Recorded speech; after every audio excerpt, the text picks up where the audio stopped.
وقال نبينا صلى الله عليه وسلم أشراف أمتي حملة القرآن وأصحاب الليل اللهم صل على محمد وعلى آل محمد كما صليت على إبراهيم وعلى آل إبراهيم إنك حميد مجيد اللهم بارك على محمد وعلى آل محمد كما باركت على إبراهيم وعلى آل إبراهيم إنك حميد مجيد سبحانك لا علم لنا إلا ما علمتنا إنك أنت العليم الحكيم الحمد لله আল্লাহ পাক রব্বুল ইজ্জত জুল জালাল ওয়াল ইকরামের ফজল করম রব্বুল আলামিনের ইহসান মেহেরবানি দয়া আল্লাহ তাআলা আমাদেরকে আজ 26 জুলাই 2025 রোজ শনিবার ঐতিহ্যবাহী কুমিল্লা জেলা দেবিদ্বার উপজেলাধীন দেবিদ্বারের সুপ্রাচীন দ্বীনি প্রতিষ্ঠান দেবিদ্বার দারুল উলুম মাদ্রাসার উদ্যোগে আজকের এই ইসলাহি মাহফিলে আল্লাহ তাআলাই আমাদেরকে আল্লাহর ঘরে বসবার তৌফিক দান করেছেন আলহামদুলিল্লাহ। দেখেন, ইসলাহি মজলিস মূলত ছোট হয়, অল্প সময়ের জন্য হয়। স্বাভাবিকভাবে ইসলাহি মজলিস কম সময়ের জন্যই আয়োজন হয়। এই কারণে অল্প একটু সময় যদি আবার কথাবার্তা, আওয়াজ, শোরগোল, হাঙ্গামা এর পিছনেই ব্যয় হয়, তাইলে আর সময় থাকেটাই কি? এই জন্য অল্প একটু সময় আমরা সকলেই মনোযোগী হই, ইনশাআল্লাহ সকলেরই বরকত। আল্লাহ তাআলা আমাদেরকে তৌফিক দান করেন। কুরআনুল কারীমের 29 নম্বর পারা 73 নম্বর সূরা, সূরায়ে মুজাম্মিল, এই সূরার শুরু থেকে কয়েকটি আয়াত আমি তেলাওয়াত করেছি। এই আয়াতগুলোর আলোকেই সামান্য কিছু কথা আমরা আরজ করতে চাই। আল্লাহ তাআলা আমাদেরকে তৌফিক দান করেন। এই সূরার শুরুতে একটি শব্দ আছে, একটি আয়াত, ইয়া আইয়ুহাল মুজাম্মিল, হে চাদর আবৃত, কম্বল আবৃত। তো তাফসীরের মধ্যে আছে এখানে এর দ্বারা মহান আল্লাহ পাক রব্বুল আলামিন আমাদের প্রিয় নবী সাল্লাল্লাহু আলাইহি ওয়াসাল্লামকেই উদ্দেশ্য করেছেন। নবী সাল্লাল্লাহু আলাইহি ওয়াসাল্লামকে সম্বোধন করে আল্লাহ তাআলা ডাক দিয়েছেন। নবীজি সাল্লাল্লাহু আলাইহি ওয়াসাল্লাম কম্বল বা চাদর গায়ে দিয়ে শুয়েছেন। এই অবস্থায় আল্লাহ তাআলা নবী সাল্লাল্লাহু আলাইহি ওয়াসাল্লামকে ডাক দিয়েছেন। ডাক দিয়ে বলছেন, হে কম্বল আবৃত অথবা হে চাদর আবৃত নবী আমার, বন্ধু আমার। তো এই ডাক দিছেন নবীজিকে। কুরআনুল কারীমের মধ্যে আমাদের নবী সাল্লাল্লাহু আলাইহি সাল্লামের ব্যাপারেই একমাত্র ব্যতিক্রম যে আল্লাহ তাআলা আমাদের নবী সাল্লাল্লাহু আলাইহি সাল্লামকে কখনোই আল্লাহ তাআলার নাম ধরে ডাক দেন নাই। অন্যান্য নবীদেরকে আল্লাহ তাআলা বিভিন্ন প্রয়োজনে নাম ধরে ধরে ডাকছে। ইয়া আদম, হে আদম, ইয়া নূহ, ইয়া মূসা, ইয়া ঈসা, এভাবে নাম ধরছে। ইয়া জাকারিয়া, ইয়া ইব্রাহিম, ইয়া ইয়াহইয়া, এরকম নাম ধরে ধরে ডাকছে। কিন্তু আমাদের প্রিয় নবী সাল্লাল্লাহু আলাইহি ওয়াসাল্লামকে আল্লাহ তাআলা কখনোই ইয়া মুহাম্মদ, হে মুহাম্মদ এরকম ডাক দেন না, বরং প্রত্যেকবারই ইয়া আইয়ুহার রাসূল, হে রাসূল আমার, ইয়া আইয়ুহান নবী, হে নবী আমার, এভাবে ডাক দিয়েছে। আর কখনো এমন উত্তম শব্দ বলছেন, মহব্বতের শব্দ, এই যে যেমন এখানে বলছেন হে কম্বল আবৃত নবী আমার, কখনো বলছেন ইয়া আইয়ুহাল মুদ্দাসসির, হে চাদর আবৃত নবী আমার। তাহলে কম্বল আবৃত, চাদর আবৃত, এরকম শব্দ দিয়ে আল্লাহ নবী সাল্লাল্লাহু আলাইহি সাল্লামকে আল্লাহ তাআলা ডাকছে মহব্বত করে, ভালোবেসে। এখানেও এটা মুজাম্মিল নবী সাল্লাল্লাহু আলাইহি ওয়াসাল্লামের একটি মহব্বতপূর্ণ সম্বোধন যা আল্লাহ তাআলা নবীজিকে করেছেন। আমি যেটুকু পড়ছি আয়াত, 6টা আয়াত, 5টা আয়াত, এই 5টা আয়াতের মধ্যে আল্লাহ তাআলা আমাদের নবী সাল্লাল্লাহু আলাইহি সাল্লামকে এবং নবীজির মাধ্যমে সমস্ত ঈমানদার উম্মতকে 2টা আমলের কথা বলছেন। এই 2টা আমলের কথাই একটু বলতে চাই, তাইলেই আমার কথা শেষ। 1 নাম্বার হলো কুমিল লাইলা ইল্লা কালিলা, হে নবী কিছু সময় বাদ দিয়ে আপনি বাকিটা রাত্রি জাগেন, রাত্রি জাগেন, রাত্রিবেলায় দাঁড়ান আল্লাহর ইবাদত। ইল্লা কালিলা, পুরা রাত না, একটু বাদে, কিছু সময় বাদ দিয়ে বাকি সময়টা আপনি রাত্রি জাগেন, রাত্রিতে আল্লাহর জন্য দণ্ডায়মান হন।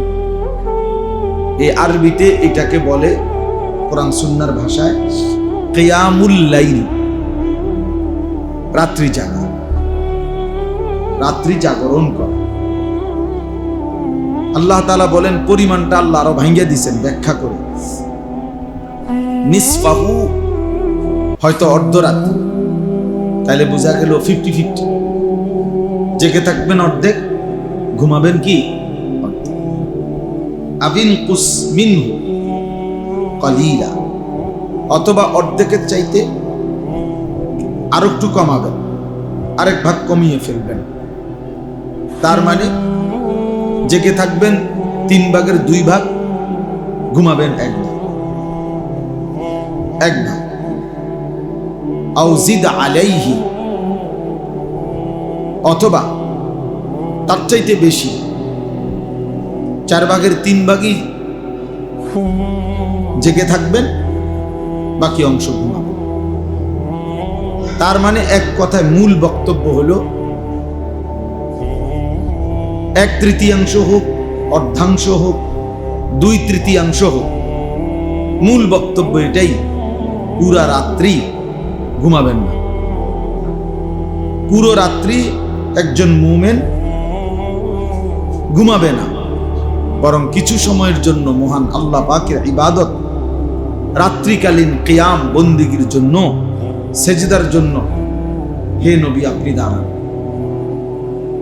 তাইলে এটাই প্রথম আমল, কিয়ামুল লাইল, রাত্রি জাগরণ করা।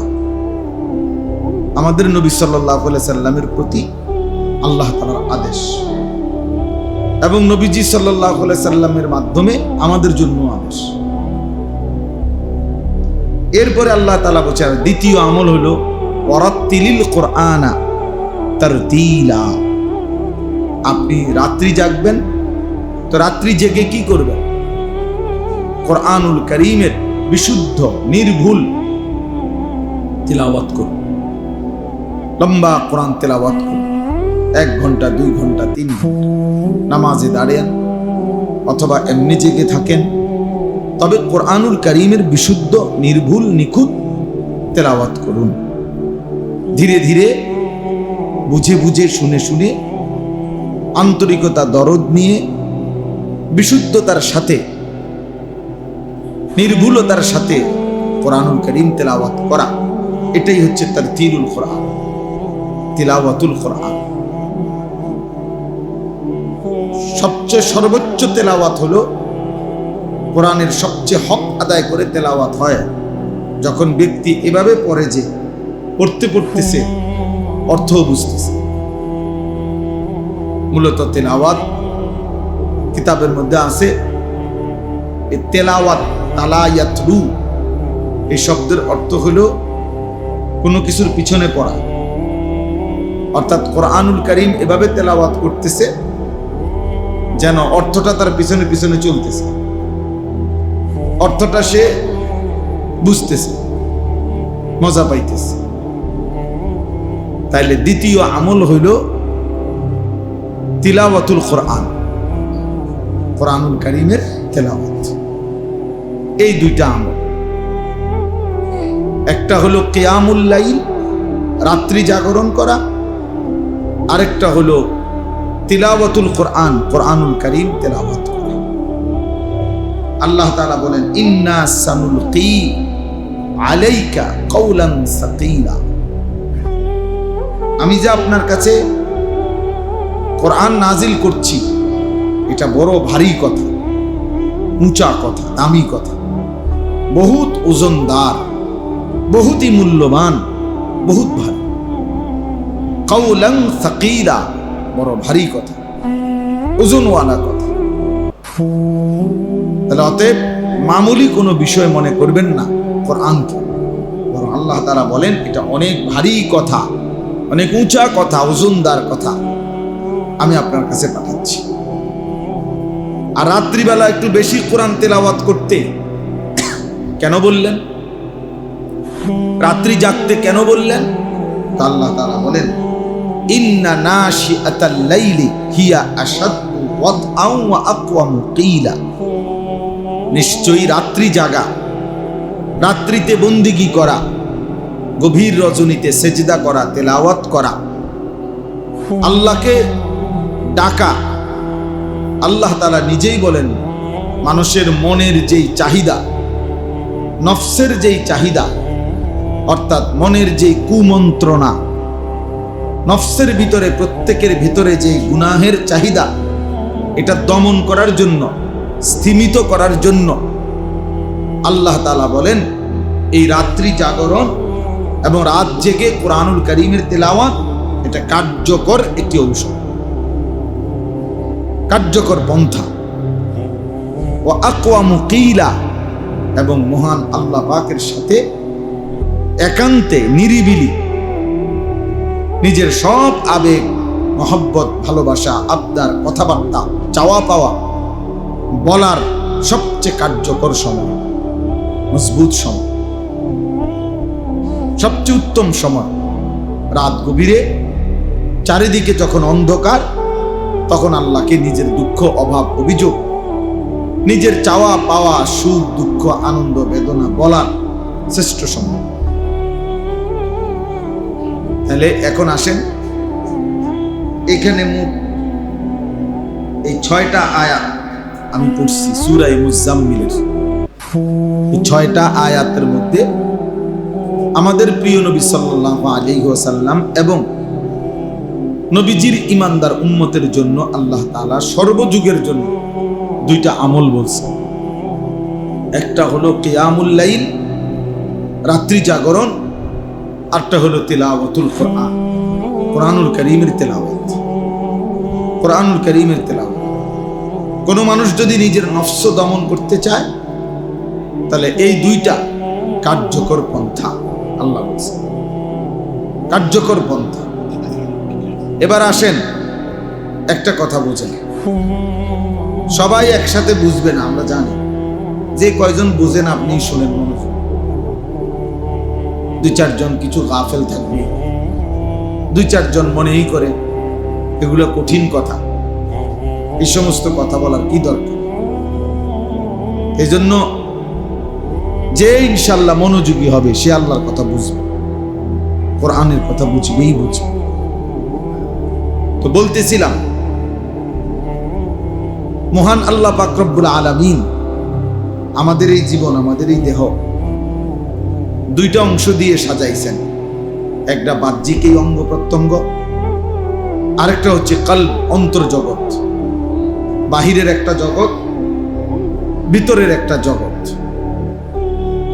আল্লাহ তাআলা কোরআনুল কারীমের মধ্যে বাহিরের এই জগৎটাকেও সুন্দর করতে, পবিত্র রাখতে বলছেন। আল্লাহ তাআলা অন্তর জগৎটাকেও, ভিতরটাকেও পবিত্র রাখতে বলছেন,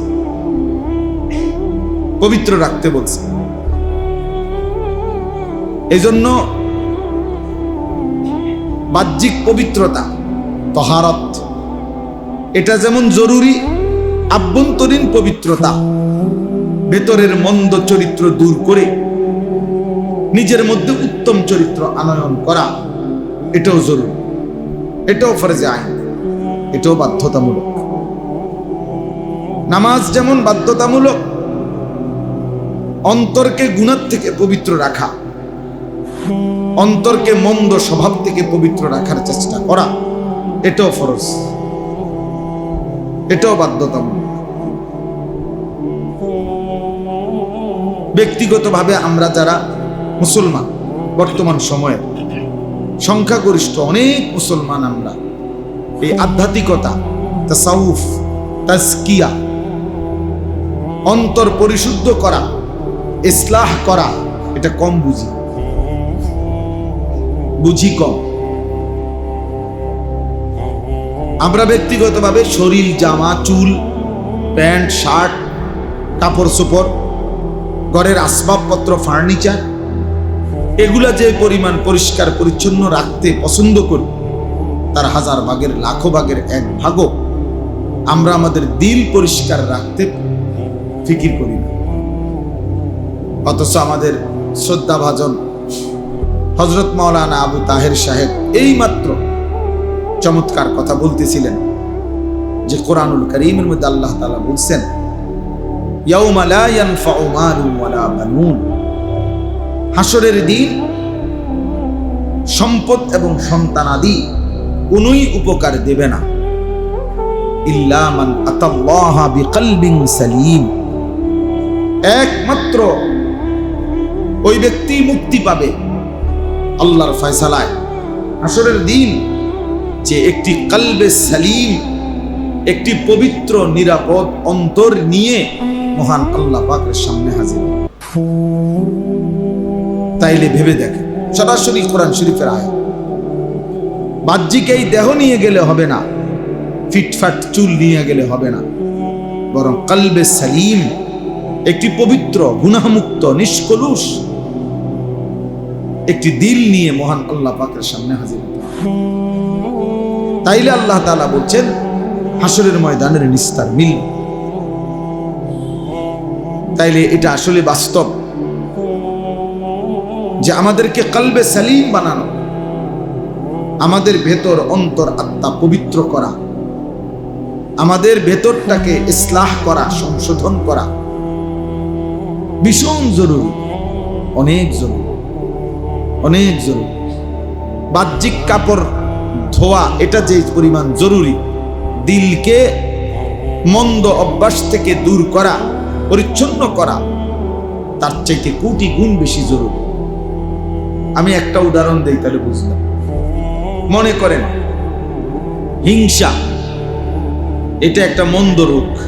মানুষের অন্তরে কারো প্রতি হিংসা থাকা, এটা একটি মন্দ রোগ, খারাপ রোগ, অন্তরের একটি রোগ। কিন্তু প্রশ্ন হলো, একটা লোক বাহ্যিক শরীর দিয়া, অঙ্গ প্রত্যঙ্গ দিয়া, হাত, পাও, চোখ, কান দিয়ে যেই গুনাহ করে, ওইটা যা গুনাহ করে ওই গুনারই শাস্তি, ওই গুনারই গুনাহ, ওই পাপের লেখা হয়। কিন্তু তার তো আরো অন্যান্য নেক আমল আছে, হাসরের ময়দানে উভয়টাই হিসাব হবে। কিন্তু এই অন্তরের এই গুনাহটা, রোগটা, যেমন এই হিংসা, এটা যদি এমন হইতো যে কেউ কারো প্রতি হিংসা করছে, তো এখন এই হিংসার যেই গুনাহ শুধু এটাই লেখা হয়েছে, তো তার বাকি আমল যেগুলো নামাজ, রোজা, হজ, যাকাত, এগুলোর যাকাত আছে, তাইলেও একটা বিষয় ছিল। কিন্তু দুঃখের বিষয় হলো, বিপদের বিষয় হলো, মুসিবতের বিষয় হলো এই, কিন্তু দুঃখের বিষয় হলো, বিপদের বিষয় হলো, মুসিবতের বিষয় হলো এই, আল্লাহ নবী সাল্লাল্লাহু আলাইহি ওয়াসাল্লাম বলছেন, ইয়াকুম ওয়াল হাসাদ, সাবধান তোমরা হিংসা থেকে বেঁচে থাকো। কেন? নবীজি সাল্লাল্লাহু আলাইহি সাল্লাম বলেন, ফা ইন্নাল হাসাদা ইয়াকুলুল হাসানাত কামা তাকুলুন নারু আল হাতাব। এই কথাটা ভয়ানক। নবী সাল্লাল্লাহু আলাইহি ওয়াসাল্লাম বলেন, নিশ্চয়ই হিংসা মানুষের সমস্ত নেক আমলকে, নেকিকে এভাবে খেয়ে ফেলে, নষ্ট করে ফেলে, যেভাবে শুকনো লাকড়ির মধ্যে আগুন লাগাইলে নিমিষেই শুকনো আগুন জ্বলে পড়ে ছাই হয়ে যায়। আল্লাহর নবী বলেন, হিংসা মানুষের বাকি সমস্ত নেক আমলকে এভাবে শেষ করে ফেলে। তাইলে বিষয়টা যদি শুধু যেটা করছি এটার গুনাহ হইতো, তাইলেও তো একটা কথা ছিল, কিন্তু এইটা তো আমার বাকি নেক আমল সবগুলোকে কি করে দিল? নষ্ট করে। তাইলে এখন বাহ্যিক হাত পাও চোখ দিয়া যে গুনাহ করে, কারো কোনো কিছু অন্যায়ভাবে নিয়ে নিল হাত দিয়ে, তো এটা গুনাহ, কিন্তু এটার গুনাহ, কিন্তু অন্য নেক আমল আছে না। কিন্তু হিংসা করলো দিল দিয়া, তো এটা শুধু হিংসার গুনাহ লেখা হবে এটা না, বরং এটা তার বাকি নেক আমলগুলোকেও খেয়ে ফেলবে, নষ্ট করে ফেলবে, বরবাদ করে ফেলবে। এই জন্য বাহ্যিক অঙ্গ প্রত্যঙ্গের যেই রোগ মানে গুনাহ, এগুলোর থেকে যেরকম বিরত থাকা, তার চাইতে 100 গুণ, 1000 গুণ, লক্ষ গুণ অন্তরের মধ্যে যেই রোগ, তার থেকে বিরত থাকা, তার থেকে বিরত থাকা। এজন্য আমরা এই ইসলাহি মাহফিল, ব্যক্তিগতভাবে আপনারা জানেন দেবিদ্দার এই দারুল উলুম মাদ্রাসায় প্রতি বছর মধ্যম আকৃতিতে বাহিরে একটা বার্ষিক মাহফিল হয়। আমিও আলহামদুলিল্লাহ বশির ব্যক্তিগতভাবে যেহেতু আমার অনেক মহব্বত করে, এই সুবাদে সবসময় আমাদের সাথে থাকে, ফলে বিগত কয়েক বছর ধরেই আমরা এই বার্ষিক মাহফিলে আসার চেষ্টা করি এবং এসেছি আলহামদুলিল্লাহ। এরপরেও পৃথকভাবে, আলাদাভাবে আবার আজকের এই ছোট্ট ইসলাহি মজলিস, তাহলে এটার আর কি দরকার? এটা কি? এটা হলো মূলত মানুষের অন্তর রোগের যে চিকিৎসা, আমাদের অন্তরের ভিতরে, দিলের ভিতরে বিধ্বংসী, জীবন বিধ্বংসী, আখিরাত বিধ্বংসী, সমস্ত আমল বিনষ্টকারী অনেক মন্দ স্বভাব আছে। এই মন্দ স্বভাবগুলোর ইসলাহ, সংশোধন করার জন্য একটি আলাদা প্রোগ্রাম, আলাদা মজলিস, আলাদা একটা ফিকিরের নাম ইসলাহি মজলিস। এই জন্য ইসলাহে মানে সংশোধন করা। তো কি সংশোধন করা? কি বিল্ডিং ঠিক করা, না ফ্রিজ নষ্ট হয়ে গেছে এটা ঠিক করা, না চেয়ার ভাঙিয়ে গেছে এটা ঠিক করা? সংশোধন করা মানে একটা কিছু তো ঠিক করা। তো এই ঠিক করাটা এগুলো, বরং আত্মসংশোধন করা, দিল সংশোধন করা, কলিজা সংশোধন, কলব সংশোধন করা, কলব সংশোধন, ইসলাহে কলব, ইসলাহে নফস, এটাই আত্মশুদ্ধি, এটাই ইসলাহি মাহফিলের মূল মর্ম। মূল ফিকির।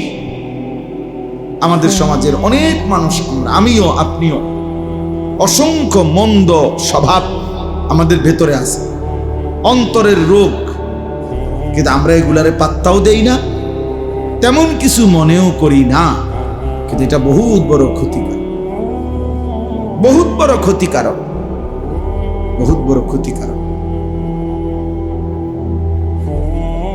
আমাদের মধ্যে গীবতের স্বভাব, তাহলে এটা আমাদের একটা আভ্যন্তরীণ রোগ, যে অপরের কল্যাণ, অপরের যেই কোনো ভালো আমরা সহ্য করতে পারি না, ফলে আমরা তার বদনাম ছড়াইতে থাকি।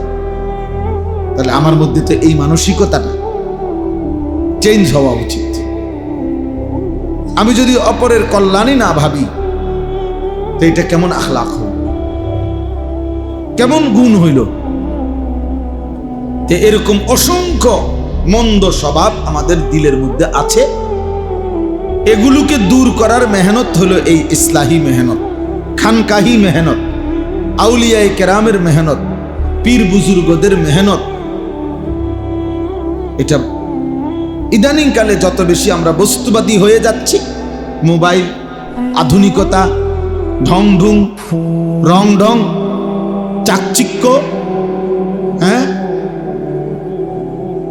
ওই দিন আমি একজনের, এমনি বুঝানোর জন্য বলতেছি, একজনের বক্তব্য শুনছি আমি মোবাইলে, আমার দেখাইল, উনি একটা প্রতিষ্ঠানে বাচ্চাদেরকে কোরআন সুন্নাহর জ্ঞানে জ্ঞানী করবে, ইসলামিক স্কুল কি যেন নাম এটা, উনি এইটার উপরে এই প্রিন্সিপাল বা প্রতিষ্ঠাতা যিনি, উনি প্রায় 30 মিনিটের কম হবে না, উনি এটা বুঝাইছে আর কি, যে বাচ্চাদেরকে কোরআন সুন্নাহর আলোকে আলোকিত করবে, ইসলাম স্কুলের পরেও।